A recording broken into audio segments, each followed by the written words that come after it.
Hi ವಿದ್ಯಾರ್ಥಿಗಳೇ, ನಿಮಗೆಲ್ಲ ಮತ್ತೆ ಸ್ವಾಗತ. ಇವತ್ತಿನ ಈ ವಿಡಿಯೋದಲ್ಲಿ ನಾವು ಅಭ್ಯಾಸ ಮಾಡೋಣ 9ನೇ ತರಗತಿಯ ಮೊದಲನೇ ಅಧ್ಯಾಯ ಸಂಖ್ಯಾ ಪದ್ಧತಿ, ಅದರ 2ನೇ ಎಕ್ಸರ್ಸೈಸ್ 1.2. ವಿದ್ಯಾರ್ಥಿಗಳು, ಇದು ಅತಿ ಸುಲಭವಾದಂತ ಎಕ್ಸರ್ಸೈಸ್ ಆಗಿದೆ. ನಿಮಗೆ ಬರೀ ಸಂಖ್ಯೆಗಳ ವಿವಿಧ ಗಣಗಳ ಬಗ್ಗೆ ನಿಮ್ಗೆ ಕ್ಲಿಯರ್ ಆಗಿ ಐಡಿಯಾ ಆಯ್ತಪ್ಪ ಅಂದ್ರ ಇದನ್ನ ನೀವು ಅತಿ ಸುಲಭವಾಗಿ ಉತ್ತರ ಬರೀಬಹುದು. ಓಕೆ ವಿದ್ಯಾರ್ಥಿಗಳು, ಇನ್ನು ನಾ ಆಲ್ರೆಡಿ PTK ಮತ್ತು 1.1 ಅನ್ನ ಸಾಲ್ವ್ ಮಾಡಿದ್ದೀನಿ. ಯಾರಾದ್ರೂ ನೋಡಿಲ್ಲ ಅದನ್ನು ನೋಡ್ಕೊರಿ. ವಿದ್ಯಾರ್ಥಿಗಳು, ದಯವಿಟ್ಟು ನನ್ನ ವಿಡಿಯೋಗೆ ಸಬ್ಸ್ಕ್ರೈಬ್ ಆಗಿ ಮತ್ತು ಚಾನಲ್ ಅನ್ನ ಲೈಕ್ ಮಾಡಿ. ನೀವು ಲೈಕ್ ಮಾಡಿದ್ರೆ ನನಗೆ ಮುಂದಿನ ವಿಡಿಯೋಗಳಲ್ಲಿ ಇನ್ನೂ ಚೆನ್ನಾಗಿ ಮಾಡಲು ಸ್ಫೂರ್ತಿ ಸಿಕ್ಕಂತಾಗುತ್ತದೆ. ಓಕೆ ವಿದ್ಯಾರ್ಥಿಗಳೇ, ನಾವು ಇವಾಗ ಸ್ಟಾರ್ಟ್ ಮಾಡೋಣ.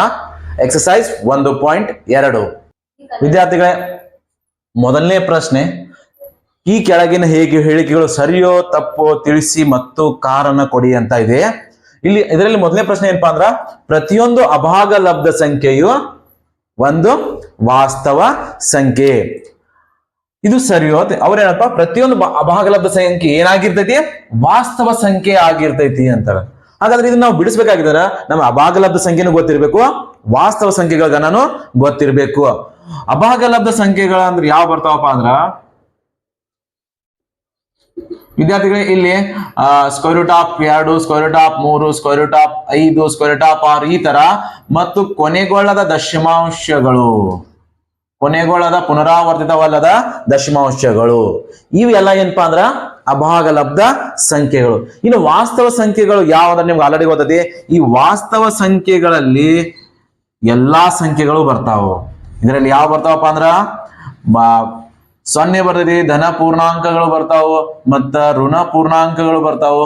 ಇವು ಅಷ್ಟೇ ಅಲ್ಲದ ಏನಪ್ಪಾ ಇದರಲ್ಲಿ ಭಿನ್ನ ರಾಶಿಗಳು ಕೂಡ ಬರ್ತಾವು, ಮತ್ತ ದಶಮಾಂಶಗಳು ಕೂಡ ಬರ್ತಾವು. ಮತ್ ಇವು ಅಷ್ಟೇ ಅಲ್ದ ಇದರಲ್ಲಿ ಈ ಅಭಾಗಲಬ್ಧ ಸಂಖ್ಯೆಗಳು ಕೂಡ ಬರ್ತಾವು.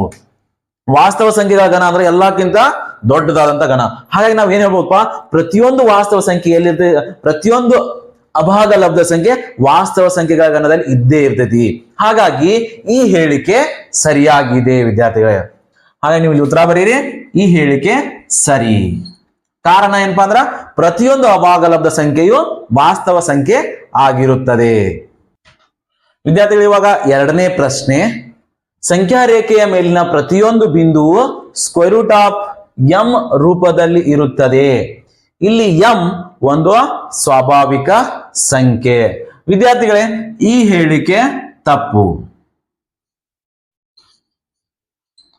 ಯಾಕಂತ ಕೇಳಿದ್ರ, ಸ್ಕ್ವೇರ್ ರೂಟ್ ಆಫ್ m ಸ್ವಾಭಾವಿಕ ಸಂಖ್ಯೆ ಅಂದ್ರೆ ಯಾವ ಬರ್ತಾವಪ್ಪ? ಎಲ್ಲಾ ಧನ ಪೂರ್ಣಾಂಕಗಳು ಬರ್ತಾವ.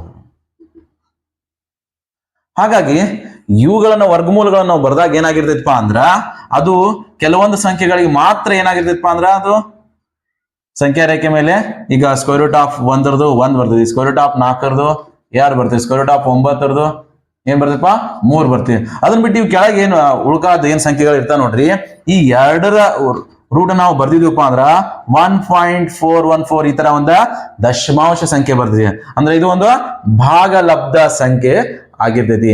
ಹಾಗಾಗಿ ಈ ಸಂಖ್ಯಾ ರೇಖೆ ಮೇಲೆ ಬರ್ತಕ್ಕಂತ ಎಲ್ಲಾ ಸಂಖ್ಯೆಗಳು ಏನಾಗಿರಂಗಿಲ್ಲ, ಸ್ವಾಭಾವಿಕ ಸಂಖ್ಯೆಗಳು ಆಗಿರಂಗಿಲ್ಲ. ಕೆಲವೊಂದು ಸಂಖ್ಯೆಗಳು ಏನಾಗಿರ್ತಾವಪ್ಪ ಅಂದ್ರ ಭಾಗಲಬ್ಧ ಸಂಖ್ಯೆಗಳು ಆಗಿರ್ತಾವ. ಹಾಗಾಗಿ ಈ ಹೇಳಿಕೆ ತಪ್ಪು. ವಿದ್ಯಾರ್ಥಿಗಳು, ಇವಾಗ 3ನೇ ಪ್ರಶ್ನೆ, ಪ್ರತಿಯೊಂದು ವಾಸ್ತವ ಸಂಖ್ಯೆಯು ಒಂದು ಅಭಾಗಲಬ್ಧ ಸಂಖ್ಯೆ ಅಂತ ಸರಿಯೋ ತಪ್ಪು ಹೇಳ್ಬೇಕು. ಹಾಗಾದ್ರೆ ಇಲ್ಲಿ ವಾಸ್ತವ ಸಂಖ್ಯೆ ಅಂದ್ರೆ ಏನ್ ಗೊತ್ತದ ನಿಮ್ಗ? ವಾಸ್ತವ ಸಂಖ್ಯೆ ಅದರ ಸಂಕೇತ 6. ಇಲ್ಲಿ ಯಾವ ಸಂಖ್ಯೆ ಬರ್ತಾವ? ಎಲ್ಲಾ ಸಂಖ್ಯೆಗಳು ಬರ್ತಾವ. ಇದರಲ್ಲಿ ಋಣ ಸಂಖ್ಯೆಗಳು ಬರ್ತಾವು, ಧನ ಸಂಖ್ಯೆಗಳು ಬರ್ತಾವು, 0 ಎಲ್ಲ ಬರ್ತಾವಪ್ಪ. ಇದು ಅಲ್ಲದೆ ಅಲ್ಲ ಭಾಗಲಬ್ಧ ಸಂಖ್ಯೆ, ಈ ತರ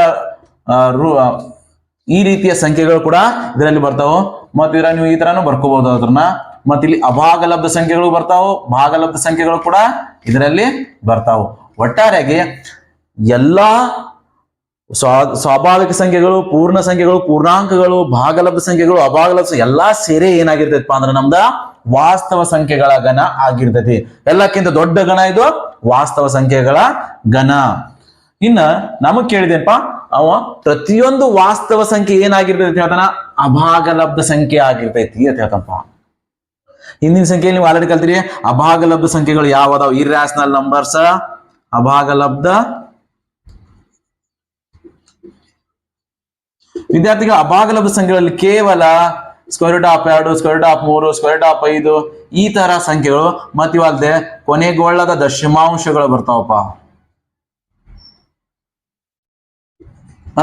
ಈ ತರ ಬೇರೆ ಬೇರೆ ಅಂತ್ಯಗೊಳ್ಳದ ದಶಮಾಂಶಗಳು ಬರ್ತಾವು. ಹಾಗಾಗಿ ಪ್ರತಿಯೊಂದು ವಾಸ್ತವ ಸಂಖ್ಯೆಯಲ್ಲಿ ಇರಂಗಿಲ್ಲ, ಅಭಾಗಲಬ್ಧ ಸಂಖ್ಯೆಗಳಲ್ಲಿ ಗಣಗಳಲ್ಲಿ ಇರಂಗಿಲ್ಲ. ಅದ್ರ ಉಲ್ಟಾಗಿರ್ರಿಪ್ಪ, ಇದ್ರಲ್ಲಿ ಇರ್ತಕ್ಕಂಥ ಎಲ್ಲಾ ಸಂಖ್ಯೆಗಳು ಎಲ್ಲಿದಾವು ಈ ಗಣದಲ್ಲಿ ಇರ್ತಾವ. ಆದ್ರೆ ಉಲ್ಟಾ ಇಲ್ಲ, ಎಲ್ಲಾ ವಾಸ್ತವ ಸಂಖ್ಯೆಗಳು ಎಲ್ಲಿ ಇರಂಗಿಲ್ಲ, ಇದ್ರಾಗ ಸಿಗಂಗಿಲ್ಲ. ಇದ್ರಾಗ ಬರೀ ಇವು ಅಷ್ಟೇ ಸಿಗ್ತಾವ. ಅಭಾಗಲು square of 2, square of 3, square of 5 ಇನ್ನು ಅಂತ ಇಂತಾವ. ಮತ್ತ ಈ ತರ ಅಂತ್ಯಗೊಳ್ಳದ ಪುನರಾವರ್ತಿತವಲ್ಲದ ದಶಮಾಂಶಗಳು. ಹಾಗಾಗಿ ನಮ್ ಈ ಹೇಳಿಕೆ ಏನಪ್ಪಾ ಅಂದ್ರ ತಪ್ಪು. ಇದಕ್ಕೆ ಕಾರಣ ಏನಪ್ಪಾ ಅಂದ್ರ ಪ್ರತಿಯೊಂದು ವಾಸ್ತವ ಸಂಖ್ಯೆ ಅಭಾಗಲಬ್ಧ ಆಗಿರಂಗಿಲ್ಲ. ಇಲ್ಲಿ ನೋಡ್ರಿ 0 ಐತಿ, ಇದ್ರಾಗ 0 ಸಿಗಂಗಿಲ್ಲ. 1, 2 ಧನ ಸಂಖ್ಯೆಗಳದಾವ, ಈ ತರ ಧನ ಸಂಖ್ಯೆಗಳು ಇದ್ರಾಗಿಲ್ಲ. ಈ ತರ ಋಣ ಸಂಖ್ಯೆಗಳು ಕೂಡ ಇದ್ರಾಗ ಇಲ್ಲ. ಹಾಗಾಗಿನೇ ಇದೇನಪ್ಪಾ ಅಂದ್ರ ಎಲ್ಲಾ ವಾಸ್ತವ ಸಂಖ್ಯೆಗಳು ಅಭಾಗಲಬ್ಧ ಸಂಖ್ಯೆಗಳು ಅಲ್ಲ. ಓಕೆ ವಿದ್ಯಾರ್ಥಿಗಳೇ, ಇವಾಗ ಮುಖ್ಯ ಪ್ರಶ್ನೆ 2, ಎಲ್ಲ ಧನ ಪೂರ್ಣಾಂಕಗಳ ವರ್ಗಮೂಲಗಳು ಅಭಾಗಲಬ್ಧಗಳೇ? ಅಲ್ಲದಿದ್ದರೆ ಒಂದು ಸಂಖ್ಯೆಯ ವರ್ಗಮೂಲವು ಭಾಗಲಬ್ಧ ಸಂಖ್ಯೆಯಾಗಿರುವ ಒಂದು ಉದಾಹರಣೆ ಕೊಡಿ ಅಂತ ಒಂದು ಪ್ರಶ್ನೆ ಇದೆ ವಿದ್ಯಾರ್ಥಿಗಳೇ. ನೀವು ಮೊಟ್ಟ ಮೊದಲನೇದಾಗಿ ಇದನ್ನ ಪ್ರಶ್ನೆಯನ್ನ ಸರಿಯಾಗಿ ಓದಿ ಅರ್ಥ ಮಾಡ್ಕೊಳ್ಳಿ. ಎಲ್ಲಾ ಧನ ಪೂರ್ಣಾಂಕಗಳು ಯಾವ್ದಪ್ಪ? 1, 2, 3, 4, 5, 6 ಬರೆಯೋದು ಬರ್ರಿ, 7, 8, 9 ಎಷ್ಟು ಬೇಕಷ್ಟು ಬರ್ಕೋರಿ. ಇವೆಲ್ಲ ಧನ ಪೂರ್ಣಾಂಕಗಳದಾವ. ಎಲ್ಲ ಧನ ಪೂರ್ಣಾಂಕಗಳ ವರ್ಗಮೂಲಗಳು ಅಭಾಗಲಬ್ಧ ಸಂಖ್ಯೆಗಳೇ ಆಗಿರ್ತಾವ ಅಂತ ಕ್ವಶನ್ ಇಲ್ಲಿ. ಹಾಗಾದ್ರೆ ಇಲ್ಲ, ಅಲ್ಲದಿದ್ದರೆ ಇಲ್ಲ ಅಂದ್ರ ಒಂದು ಸಂಖ್ಯೆಯ ವರ್ಗಮೂಲ ಭಾಗಲಬ್ಧ ಐತಿ ಅಂತ ಹೇಳಿ ನೀವು ಒಂದು ಉದಾಹರಣೆ ಜೊತೆ ಕೊಡಿ ಅಂತ ಹೇಳ್ತಾರಪ್ಪ. ಈಗ ಇಲ್ಲಿ ನಿಮ್ಗೆ ಆಲ್ರೆಡಿ ಅದಪ್ಪ 1, 2 ಇವೆಲ್ಲದ್ರ ವರ್ಗಮೂಲ ಬರ್ದ್ರ 1ರ ವರ್ಗಮೂಲ 1, 2ರ ವರ್ಗಮೂಲ ಬರ್ದಾಗ ಅದು ಒಂದು ಅಭಾಗಲಬ್ಧ ಸಂಖ್ಯೆ ಆಗಿರ್ತೈತಿ. 3ರ ವರ್ಗಮೂಲ ಅದು ಅಂತ್ಯಗೊಳ್ಳದ ದಶಮಾಂಶ ಬರ್ತೈತಿ, ಅದು ಅಭಾಗಲಬ್ಧ ಸಂಖ್ಯೆನೇ ಆಗಿರ್ತೈತಿ. ಇನ್ನು 4ರ ವರ್ಗಮೂಲ ಬರ್ದಾಗ ಅದು 2 ಆಯ್ತು. ಇದೇ ತರ ನಾವು ಬರ್ದಾಗ 9ರ ವರ್ಗಮೂಲ ಕೂಡ ಏನ್ ಬತ್ತಪ್ಪ? 3 ಬತ್. ಇಲ್ಲಿ ಎಲ್ಲಾ ಧನ ಸಂಖ್ಯೆಗಳ ವರ್ಗಮೂಲ ಏನಪ್ಪಾ ಅಂದ್ರ ಭಾಗಲಬ್ಧನೂ ಅಲ್ಲ, ಅಭಾಗಲಬ್ಧನೂ ಅಲ್ಲ. ಕೆಲವೊಂದು ಭಾಗಲಬ್ಧ ಅದಾವ, ಕೆಲವೊಂದು ವರ್ಗಮೂಲ ಭಾಗಲಬ್ಧ ಸಂಖ್ಯೆಗಳು ಅದಾವ. ಹಾಗಾಗಿ ನಾವೇನ್ ಹೇಳ್ತೀವಪ್ಪ, ಈ ಹೇಳಿಕೆ ತಪ್ಪು. ಎಲ್ಲಾ ಧನ ಪೂರ್ಣಾಂಕಗಳ ವರ್ಗಮೂಲಗಳು ಅಭಾಗಲಬ್ಧಗಳು ಅಲ್ಲ. ಅದು ಒಂದು. ಇನ್ ಮುಂದೆ ಒಂದು ಉದಾಹರಣೆ ಕೊಡಿ ಅಂದಾಗ ನೀವೇನ್ ಕೊಡ್ಬೋದಪ್ಪ? ಸ್ಕ್ವೇರ್ ರೂಟ್ ಆಫ್ 4 ಬರಿಬಹುದು, ಸ್ಕ್ವೇರ್ ರೂಟ್ ಆಫ್ 1 ಬರಿಬಹುದು, ಸ್ಕ್ವೇರ್ ರೂಟ್ ಆಫ್ 4 ಬರಿಬಹುದು, ಸ್ಕ್ವೇರ್ ರೂಟ್ ಆಫ್ 9 ಬರಿಬಹುದು. ಇದೇ ತರ ಪೂರ್ಣ ವರ್ಗ ಸಂಖ್ಯೆಗಳಿರ್ತಕ್ಕಂತ ಸಂಖ್ಯೆಗಳನ್ನ ಬರೀಬಹುದು. ಯಾಕಪ್ಪ ಅಂದ್ರೆ ಇದ್ರ ವರ್ಗಮೂಲ 1, ಇದ್ರ ವರ್ಗಮೂಲ 2, ಇದ್ರ 3, 4, 5 ಇವೆಲ್ಲ ಎಂತ ಸಂಖ್ಯೆಗಳು ಬಂದು? ಭಾಗಲಬ್ಧ ಸಂಖ್ಯೆಗಳು ಬಂದುಪ. ಹಾಗಾಗಿ ಇಷ್ಟು ಬರೆದ ಸಾಕು, ನಿಮ್ಗ ಪೂರ್ಣವಾಗಿ ಅಂಕಗಳು ಸಿಗ್ತಾವು. ಓಕೆ ವಿದ್ಯಾರ್ಥಿಗಳು, ಇವಾಗ ನಾವು ಬಿಡಿಸೋಣ ಈ ಅಭ್ಯಾಸದ 3ನೇ ಪ್ರಶ್ನೆ. ಮತ್ತು ಈ ಅಭ್ಯಾಸದ ಅತಿ ಇಂಪಾರ್ಟೆಂಟ್ ಕ್ವಶನ್ ಪಾ ಇದು. ನಿಮಗಿನ್ ಎಕ್ಸಾಮ್ದಾಗ ಇದನ್ನ 2 ಮಾರ್ಕ್ಸಿಗೆ ಕೇಳ್ತಕ್ಕಂತ ಪ್ರಶ್ನೆ. ಹಿಂದಿನ 9ನೇ ತರಗತಿಯ ನೀವು ಕ್ವಶನ್ ಪೇಪರ್ ಅನ್ನು ತೆಗೆದು ನೋಡಿದ್ರ ಇಲ್ಲಿ ಬಹಳಷ್ಟು ಸಲ ಏನಪ್ಪಾ ಅಂದ್ರ square root of 2, square root of 3, square root of 5 ಅನ್ನೋ ಸಂಖ್ಯಾ ರೇಖೆ ಮೇಲೆ ಪ್ರತಿನಿಧಿಸಿಯತೆಗಿಂದ 2 ಮಾರ್ಕ್ಸಿಗೆ ಕೇಳಪ್ಪ. ಈಗ ಆಲ್ರೆಡಿ ನಿಮ್ಮ ಉದಾಹರಣೆಯಲ್ಲಿ ಇವು 2 ಅದಾವ, ಸ್ಕ್ವೇರ್ ಆಫ್ 2 ಮತ್ತು ಸ್ಕ್ವೇರ್ ಆಫ್ 3. ಅದನ್ನ ನೋಡಿ ನೀವು ಪ್ರಾಕ್ಟೀಸ್ ಮಾಡ್ರಿ. ಇನ್ನು ಒಂದು ಇದ್ರ ಸಲುವಾಗಿ ನಾವೇನು ಮಾಡ್ತಪ್ಪ, ಮತ್ತೆ ಮುಂದೆ ಇನ್ನೊಂದು ವಿಡಿಯೋ ಮಾಡ್ತನೋ ಅದನ್ನ ಕೂಡ ನೀವು ನೋಡ್ರಿ. ವಿದ್ಯಾರ್ಥಿಗಳೇ, ಈ ಪ್ರಶ್ನೆ ಅರ್ಥ ಆಗ್ಬೇಕಾಗಿತ್ತಂದ್ರ ನಾವು ಮೊಟ್ಟ ಮೊದಲನೇದಾಗಿ ಪೈಥಾಗೋರಸ್ನ ಪ್ರಮೇಯ ಅಂತ ಬರ್ತೈತಪ್ಪ.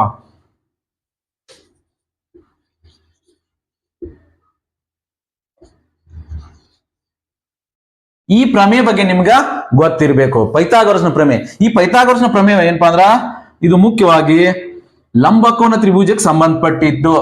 ಲಂಬಕೋನ ತ್ರಿಭುಜ ಅಂದ್ರೆ ನಿಮ್ಗೆ ಆಲ್ರೆಡಿ ಗೊತ್ತೈತಿ. ತ್ರಿಭುಜದಲ್ಲಿ ಒಂದು ಕೋನ 90 ಡಿಗ್ರಿ ಇದ್ರೆ ಅದಕ್ಕ ಲಂಬಕೋನ ತ್ರಿಭುಜ ಅಂತ ಕರೀತಾರ. ನಾವ್ ಇದಕ್ಕೊಂದು ಹೆಸರು ಕೊಡೋಣ, ABC ಅಂತ. ABC ಒಂದು ಲಂಬಕೋನ ತ್ರಿಭುಜ.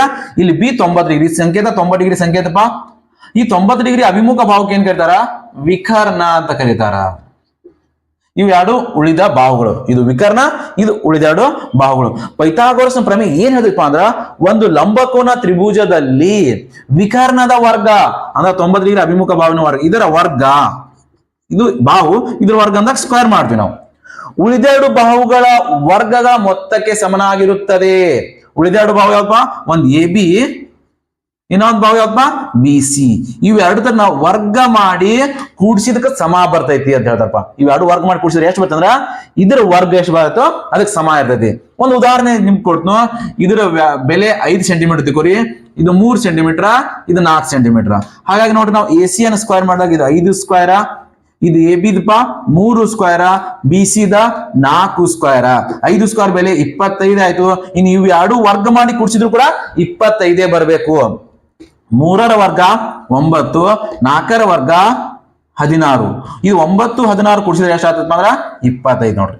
ವಿಕರ್ಣದ ವರ್ಗನು 25. ಇವು ಎರಡು ಉಳಿದೆರಡು ಭಾಗಗಳ ವರ್ಗಗಳ ಮೊತ್ತ ಕೂಡ ಎಷ್ಟ 25. ನಿಮಗೆ ಇಷ್ಟ ಆಗಿದ್ದು ಒಂದು ಲಂಬಕೋನ ತ್ರಿಭುಜವನ್ನು ನೀವು ರಚನೆ ಮಾಡ್ರಿ, ಅಲ್ಲಿ ಇರ್ತಕ್ಕಂತ ವಿಕರ್ಣವನ್ನು ವರ್ಗ ಮಾಡ್ರಿ ಮತ್ತು ಉಳಿದೆರಡನ್ನು ಕೂಡ ವರ್ಗ ಮಾಡ್ರಿ. ಇವೆರಡು ಕೂಡಿಸಿ ನೀವು ಕೂಡಿಸಿದ್ದೆ ವರ್ಗ ಮಾಡಿ ಕೂಡಿಸಿದ್ದೆ ಆದ್ರ ಇದರ ವರ್ಗಕ್ಕದ ಸಮ ಬಂದೇ ಬರ್ತೈತಿ. ಅದನ್ನೇ ನಾವ್ ಏನಂತ ಕರಿತೀವಿ ಪೈಥಾಗೋರಸ್ನ ಪ್ರಮೇಯ ಅಂತ ಕರಿತೀವಿ ವಿದ್ಯಾರ್ಥಿಗಳು. ಇದು ನಿಮ್ಗೆ ಐಡಿಯಾ ಇತ್ತಪ್ಪ ಅಂದ್ರ ಇದು ಅತಿ ಸುಲಭವಾಗಿ ನೀವು ಮಾಡಬಹುದು. ಇಲ್ಲ ರಚನೆ ಮಾಡಕ್ಕೇನು ಕಷ್ಟ ಇಲ್ಲ ವಿದ್ಯಾರ್ಥಿಗಳು. ನಮಗೆ ಈ ಕ್ವಶನ್ ಏನಪ್ಪಾ ಅಂದ್ರ ಸ್ಕ್ವೇರ್ ರೂಟ್ ಆಫ್ 5 ಬೇಕಾಗೈತಿ. ನೀವು ಇಲ್ಲೇನ್ ಮಾಡ್ರಿ, ಒಂದು ಸಂಖ್ಯಾ ರೇಖೆ ನಿಮ್ಗೆ ಇಷ್ಟದಂಗ ಏನಪ್ಪಾ ಅಂದ್ರ ಒಂದು ಸಂಖ್ಯಾ ರೇಖೆಯನ್ನು ಡ್ರಾ ಮಾಡ್ಕೋರಿ. ಸ್ಕೇಲ್ ಯಾವುದೇ ಅಳತೆ ಮಾಡ್ರಿ. ಇನ್ನು ನೀವೇನ್ ಮಾಡ್ರಿಪ್ಪ ಅಂದ್ರ ಈ ಸಂಖ್ಯಾ ರೇಖೆಗೆ ಸಮನಾದ ಭಾಗಗಳನ್ನು ಮಾಡ್ರಿ. ತ್ರಿಜ್ಯ ತಗೋರಿ, ಕರೆಕ್ಟ್ ಆಗಿ ಎಷ್ಟು ಬೇಕಾದ ಸೆಂಟಿಮೀಟರ್ ಇಡ್ರಿ. ಒಂದ್ಸಲ ಒಂದು ಮಾರ್ಕ್ ಮಾಡ್ಕೋರಿ. ಇಲ್ಲಿ ಕರೆಕ್ಟ್ ಸಮ ಭಾಗ ಮಾಡ್ಕೋರಿ. 1 2 3 4 5 ನೀವು ಎಷ್ಟು ಬೇಕಾದ ಸಮ ಭಾಗ ಮಾಡ್ಕೋರಿ. ಇಷ್ಟೇ ಅಂತಲ್ಲ, ನಾನಿಲ್ಲಿ 0 ಇದು 1 2 3 4 5 ಇನ್ನು ಮಾಡ್ಕೋಬಹುದು ನೀವು ವಿದ್ಯಾರ್ಥಿಗಳು. ನಮಗೀಗ ಸ್ಕ್ವೇರ್ ರೂಟ್ ಆಫ್ 5 ಸಂಖ್ಯಾ ರೇಖೆ ಮೇಲೆ ಪ್ರತಿನಿಧಿಸಬೇಕಾಗಿ ಎಲ್ಲಿ ಬರ್ತೈತೆ ಅಂತ ತೋರಿಸ್ಬೇಕಾಗೈತಿ.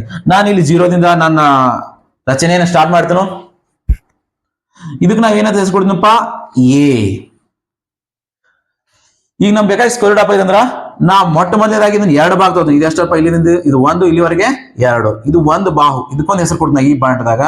ಇದಕ್ಕೇನು ಹೆಸರು ಕೊಡ್ತೀನಪ್ಪ ಅಂದ್ರ ಬಿ. ಅಂದ್ರೆ ಈಗ ಎ ಬಿ ಎಷ್ಟಾಯ್ತಪ್ಪ ನಂದ 2 ಮಾನ ಆಯ್ತು. ಎ ಬಿ ಎಷ್ಟದ 2 ಮಾನ. ಇನ್ನ ನೀವು ಕೋನ ಮಾಪಕ ತಗೋರಿ. ಕೋನ ಮಾಪಕ ಅಂತ ತಗೊಂಡ ಕರೆಕ್ಟ್ ಈ ಬಿಂದುವಿನ ಮೇಲೆ ಸೆಂಟರ್ ಪಾಯಿಂಟ್ ಇಡ್ರಿ. ಕರೆಕ್ಟ್ ಕೋನ ಮಾಪಕ ಇಡ್ರಿ. ಈ ತರ ಕೋನ ಮಾಪಕ ಇಟ್ಟಾಗ 90 ಡಿಗ್ರಿ ಎಲ್ಲಿ ಬರ್ತದೆ ನೋಡ್ರಿ. ಕೋನ 90 ಡಿಗ್ರಿ ಕೋನ ಮಾಡ್ರಿ. ಯಾಕಂದ್ರೆ ನಾವು ಲಂಬಕೋನ ತ್ರಿಭುಜ ಮಾಡ್ಕೋಬೇಕಲ್ಲ. 90 ಡಿಗ್ರಿ ಕೋನ ಮಾಡ್ಕೊರಿ. ಎಲ್ಲಿ ಬರ್ತದೆ ನೋಡ್ರಿ, ಎಲ್ಲಿಯೋ ಮಾರ್ಕ್ ಕೊಡಲಕ್ಕ ಆ ಪಾಯಿಂಟ್ ಮಾರ್ಕ್ ಮಾಡ್ರಿ. ಅದನ್ನ ಬಿಗೆ ಸೇರಿಸ್ರಿ. ಕರೆಕ್ಟ್ ಕೋನ ಮಾಪಕ ಇಟ್ಟಿರಿ. ಈಗ 0 ನೋಡ್ರಿ, ಈ ಕಡೆಯಿಂದ ಕೋನ ಮಾಡು 90 ಅಲ್ಲೇ ಬರ್ತಿ, ಈ ಕಡೆಯಿಂದ ಕೋನ ಮಾಡು 90 ಅಲ್ಲೇ ಬರ್ತಿ. 90 ಎಲ್ಲಿ ಬಂತು ಅಲ್ಲಿ ಮಾರ್ಕ್ ಮಾಡ್ರಿ. ಇದನ್ನ ಈ ಬಿಂದುವನ್ನ ಬಿ ಜೊತೆಗೆ ಸೇರಿಸ್ರಿ ಸ್ಕೇಲ್ ಸಹಾಯದಿಂದ. ಈ ತರ ಬತ್ತು. ಇದಕ್ಕೆ ಬಿ. ಇಲ್ಲಿ ಇನ್ನೊಂದು ಪಾಯಿಂಟ್ ಅನ್ನ ನೀವು ಮಾರ್ಕ್ ಮಾಡ್ಕೋಬೇಕು. ಎ ಬಿ ಆಗಿದೆ, ನಾವು ಸಿ ಮಾರ್ಕ್ ಮಾಡ್ಕೋಬೇಕು. ಸಿ ಎಷ್ಟು ಮಾನ ತಗೋಬೇಕಪ್ಪ ಅಂದ್ರ ಅದು ಇಂಪಾರ್ಟೆಂಟ್ ಆಗ ವಿದ್ಯಾರ್ಥಿಗಳು. ಇನ್ ಮುಂದಿನ ಇಂಪಾರ್ಟೆಂಟ್ ಅದ ತ್ರಿಜ್ಯದ ಕೆಲಸ ಆಯ್ತು. ಇವಾಗ 1 ಮಾನ ತಗೋಬೇಕು. ಅಳತೆ ಎಷ್ಟು ತಗೋಬೇಕು 1 ಮಾನ. ನಾನು ಹೇಳ್ತೀನಿ ನಿಮ್ಗೆ ಆಮೇಲೆ ಅದನ್ನ 1 ಯಾಕೆ ತಗೋಬೇಕು, ಇದನ್ನ 2 ಯಾಕೆ ತಗೋಬೇಕು ಅಂತ. ಈಗ ನೋಡ್ರಿ 0 ರಿಂದ 1 ಇಲ್ಲಿ 1 ಮಾನ ಐತಿ. ತ್ರಿಜ್ಯ 0 ಮೇಲೆ ಇಡ್ರಿ. ಕಬ್ಬಿಣದು ಪೆನ್ಸಿಲ್ ಇಲ್ಲಿ ತನ ಬರ್ಲಿ. ಇದು 1 ಮಾನ ಆಯ್ತು. ಇದನ್ನ ತ್ರಿಜ್ಯ ಇಲ್ಲಿ ಇಡ್ರಿ. ಕರೆಕ್ಟ್ ಆಗಿ 1 ಮಾನ ಎಲ್ಲಿ ಬರ್ತ ನೋಡ್ರಿ, ಇಲ್ಲಿ ಕಟ್ ಮಾಡ್ರಿ. 1 ಮಾನ ತಗೊಂಡಿದ್ರಿ, ಇಲ್ಲಿ ಇಟ್ಟಿದ್ರಿ, ಕಟ್ ಮಾಡಿದ್ರಿ. ಇವಾಗ ಇದಕ್ಕೊಂದು ಹೆಸರು ಕೊಡ್ರಪ್ಪ ಸಿ. ಇವಾಗ ನೀವು ಎ ಮತ್ತು ಸಿ ಅನ್ನ ಕೂಡಿಸ್ರಿ. ಎ ಪಾಯಿಂಟ್ ಇಲ್ಲಿ ಅದ, ಸಿ ಇಲ್ಲಿ ಅದ. ಸ್ಕೇಲ್ ಸಹಾಯದಿಂದ ಕೂಡಿಸಿಬಿಡ್ರಿ. ಈಗ ನೀವು ಆಲ್ರೆಡಿ ನೀವೇನ್ ಮಾಡಿದ್ರಪ್ಪ, 90 ಡಿಗ್ರಿ ರಚನೆ ಮಾಡಿದ್ರಿ ಕೋನ ಮಾಪಕ ಸಹಾಯದಿಂದ. ಮತ್ತೆ ಇದನ್ನ ಎಷ್ಟಪ್ಪ 2 ಮಾನ ತಗೊಂಡ್ರಿ. ಇದು ಎಷ್ಟಪ್ಪ 1 ಮಾನ. ಹಾಗಾದ್ರೆ ನಾವು ಈಗ ಪೈಥಾಗೋರಸ್ನ ಪ್ರಮೇಯ ಇದಕ್ಕೆ ಅಪ್ಲೈ ಮಾಡಬಹುದು. ಯಾಕಂದ್ರೆ ಇದು ಒಂದು ಲಂಬಕೋನ ತ್ರಿಭುಜ ಐತಿ. ಈ ತ್ರಿಭುಜದಾಗ ಏನಪ್ಪಾ, ತ್ರಿಭುಜದ ಹೆಸರೇನು ಎ ಬಿ ಸಿ ತ್ರಿಭುಜ. ಇಲ್ಲಿ ಬರಿಬೇಕು ನೀವು ನಿಮ್ fair ಹಾಕಿದನ್ನ.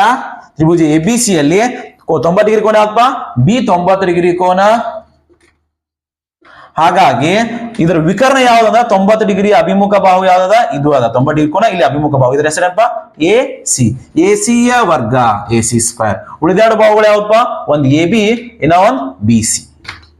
A B ಸ್ಕ್ವೇರ plus B C square. ಈಗ ನಮ್ಗೆ ಎ ಸಿ ಬೆಲೆ ಗೊತ್ತಿಲ್ಲ, ಎ ಸಿನೇ ಕ್ಯಾಲ್ಕುಲೇಟ್ ಮಾಡ್ಬೇಕು. ಇವು 2 ಗೊತ್ತದಾವ. ಎ ಬಿ ಯ ಬೆಲೆ 2 ಅದ, 2 ಸ್ಕ್ವೇರ್. ಬಿ ಸಿ ಬೆಲೆ 1 ಐತಿ, ಮ್ಯಾಲ ಸ್ಕ್ವೇರ್ ಇರೋದ್ರಿಂದ 1 ಸ್ಕ್ವೇರ್. 2 ಸ್ಕ್ವೇರ್ ಬೆಲೆ 4, 1 ಸ್ಕ್ವೇರ್ ಬೆಲೆ 1. ಈಗ ಇದು 4 ಪ್ಲಸ್ 1 ಎಷ್ಟಾಯ್ತಪ್ಪ 5 ಆಯ್ತು. ಅಂದ್ರೆ ಇದು ಎ ಸಿ ಸ್ಕ್ವೇರ್ ಅಂದಾಗ ಎಷ್ಟಪ್ಪ 5. AC ಬೆಲೆ ಬೇಕಾಗಿತ್ತು ನಮ್ಗೆ, ಅಂದ್ರೆ ವರ್ಗಮೂಲ. ಸ್ಕ್ವೇರ್ ಬಿಟ್ನಪ್ಪ ವರ್ಗಮೂಲ ಬರ್ಕೊಂಡಂಗಾಯ್ತು. ಈ ಕಡೆ ವರ್ಗಮೂಲದಾಗ ಬರೀರಿ, ಅಂದ್ರೆ ಎರಡು ತುಡು ನಾವು ವರ್ಗಮೂಲದಾಗ ಬರ್ಕೊಂಡ್ಬಿಟ್ಟಿವಿ. ಈಗ ಈ ಸ್ಕ್ವೇರ್ ವರ್ಗಮೂಲ ಹೋಗ್ಬಿಡ್ತೀವಿ, ಬರೀ AC ಉಳಿತು. ದೇರ್ಫೋರ್ AC ಬೆಲೆ ಎಷ್ಟು ಬರ್ತಪ್ಪ? ಸ್ಕ್ವೇರ್ ರೂಟ್ ಆಫ್ 5 ಬರ್ತದೆ. ಅಂದ್ರೆ ಇಲ್ಲಿ AC ಬೆಲೆ ಕ್ಯಾಲ್ಕುಲೇಟ್ ಮಾಡಿದೀವಿ ನಾವು, ಸ್ಕ್ವೇರ್ ರೂಟ್ ಆಫ್ 5. ನಮ್ ಸ್ಕ್ವೇರ್ ರೂಟ್ ಆಫ್ 5 ಬೇಕಾಗಿತ್ತು. ಅದ್ರ ಸಂಬಂಧ ಇದನ್ನ 2 ಮಾನ ತಗೊಂಡೆ, ಇದನ್ನ 1 ಮಾನ ತಗೊಂಡೆ. ಈ 2, 3ಕ್ಕೆ ಏನ್ ಮಾಡ್ತೀವಪ್ಪ ನಾವು? ಅಲ್ಲಿ ಮತ್ತೆ ಬೇರೆ ತರ ಮಾಡ್ತೀವಿ. ಓಕೆ ವಿದ್ಯಾರ್ಥಿಗಳೇ, ಇವಾಗ ನಾವ್ ಏನ್ ಮಾಡೋಣ? ತ್ರಿಜ್ಯ ಸಹಾಯದಿಂದ, ಇದು ಪೈಥಾಗೋರಸ್ ಪ್ರಮೇಯ ಸಹಾಯದಿಂದ ಬರ್ತಿತ್ತು, ಗೊತ್ತಾಯ್ತು ಕ್ಯಾಲ್ಕುಲೇಷನ್. ಈಗ ತ್ರಿಜ್ಯ ಇಡ್ರಿ, AC ಎಷ್ಟದ ಅಷ್ಟು ತ್ರಿಜ್ಯ ಇಡ್ರಿ, A ದಿಂದ C ತನ ತ್ರಿಜ್ಯ ಇಡ್ರಿ. ತ್ರಿಜ್ಯ ಹಿಡಿದು ಏನ್ ಮಾಡ್ರಿಪ್ಪ? ಒಂದು ಆರ್ಕ್ ಅನ್ನ ಹೇಳಿರಿ ನೀವು. ಇಲ್ಲಿ ತನ ಬತ್ತು, ಇದನ್ನ ಆರ್ಕ್ ಅನ್ನ ಈ ತರ ಹೇಳಿರಿ, ಸಂಖ್ಯಾ ರೇಖೆ ಮೇಲೆ ಕಟ್ ಆಗೋಂಗ. ಹಿಂಗ್ ನೀವು ಪೂರ್ಣವಾಗಿ ಹೇಳಿದ್ರೆ ಏನಾದಪ್ಪ? ಒಂದು ವೃತ್ತ ಆಗ್ಬಿಡ್ತಿದ್ದದು. ನಮ್ ಪೂರ್ಣವಾಗಿ ಬೇಡ, ಇಲ್ಲಿ ಬಂದ್ಬಿಡ್ತು. ಈ ಬಿಂದುವಿಗೆ ಏನಂತ ಕರಿತಾರಪ್ಪ ಅಂದ್ರ, ಇದು ಎಷ್ಟ ನೋಡ್ರಿ, ಇದು ಎಷ್ಟು ಐತೋ ಅಷ್ಟೇ ನಾವು ಹಿಂಗ್ ಹೇಳಕತ್ತೀವಿ. ಹಾಗಾದ್ರ AC ಮತ್ತು ಈ ಪಾಯಿಂಟ್ ಇದು √5 ಪ ನಮ್ದು. ಇದೇ ನಮ್ದು √5. ಈ ಯಾಕಂದ್ರ ಒಂದು ನೀವು ವೃತ್ತ ಹೇಳಿದ್ರೆ ಅಂತ ತಿಳ್ಕೊರಿ, ಈ ವೃತ್ತದಲ್ಲಿ ಎಷ್ಟು ಬೇಕಾದಷ್ಟು ತ್ರಿಜ್ಯಗಳನ್ನ ಹೇಳ್ಕೋರಿ, ಅವೆಲ್ಲಾ ತರ ಬೆಲೆನೂ ಒಂದೇ ಇರ್ತೈತಿ. ಅಕಸ್ಮಾತ್ ಇದು 4 ಸೆಂಟಿಮೀಟರ್ ಇತ್ತಂದ್ರ ಈ ತ್ರಿಜ್ಯನೂ 4, ಈ ತ್ರಿಜ್ಯನೂ 4, ಎಷ್ಟು ಬೇಕಾದಷ್ಟು ತ್ರಿಜ್ಯಗಳನ್ನ ಹೇಳ್ಕೋರಿ. ಹಾಗಾಗಿ ಇದು ಒಂದೇ ವೃತ್ತಖಂಡದ ಭಾಗ ಅದ, ಒಂದು ವೃತ್ತದ ಭಾಗದ ಇದು.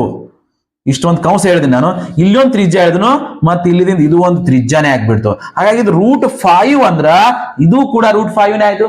ಹಾಗಾಗಿ ಈ ಸಂಖ್ಯಾ ರೇಖೆಯ ಮೇಲೆ ನಾವು ಸ್ಕ್ವೇರ್ ರೂಟ್ ಆಫ್ 5 ಅನ್ನ ಪ್ರತಿನಿಧಿಸಿದಾಗ ಆಯ್ತು. ವಿದ್ಯಾರ್ಥಿಗಳು ಇದಕ್ಕೆ ನಿಮ್ಗ 2 ಅಂಕ ಕೇಳ್ತಾನೆ ಈ ಪ್ರಶ್ನೆಯನ್ನ. ಈ 3ರಲ್ಲಿ ನಿಮ್ ಖಂಡಿತವಾಗ್ಲೂ ಕೂಡ ಏನಪ್ಪಾ ಅಂದ್ರ ಒಂದು ಪ್ರಶ್ನೆ ನಿಮ್ಮ ಆನ್ಯುವಲ್ ಎಕ್ಸಾಮ್ಕ 2 ಮಾರ್ಕ್ಸಿಗೆ ಬರ್ಲಾಕೇಬೇಕು ವಿದ್ಯಾರ್ಥಿಗಳು. ಓಕೆ ವಿದ್ಯಾರ್ಥಿಗಳು, ಇನ್ನು ಮುಂದಿನ ವಿಡಿಯೋದಲ್ಲಿ ನಾವು ಮುಂದಿನ ಅಭ್ಯಾಸ ಮಾಡೋಣ. ಎಕ್ಸರ್ಸೈಸ್ 1.3. ವಿದ್ಯಾರ್ಥಿಗಳು, ನಿಮ್ಗೆ ಈ ವಿಡಿಯೋ ಇಷ್ಟ ಆಗಿದ್ರೆ ಲೈಕ್ ಮಾಡಿ, ಸಬ್ಸ್ಕ್ರೈಬ್ ಮಾಡಿ, ಮತ್ತೆ ನಿಮ್ ಗೆಳೆಯರಿಗೆ ಶೇರ್ ಮಾಡಿ. ಧನ್ಯವಾದಗಳು ವಿದ್ಯಾರ್ಥಿಗಳು.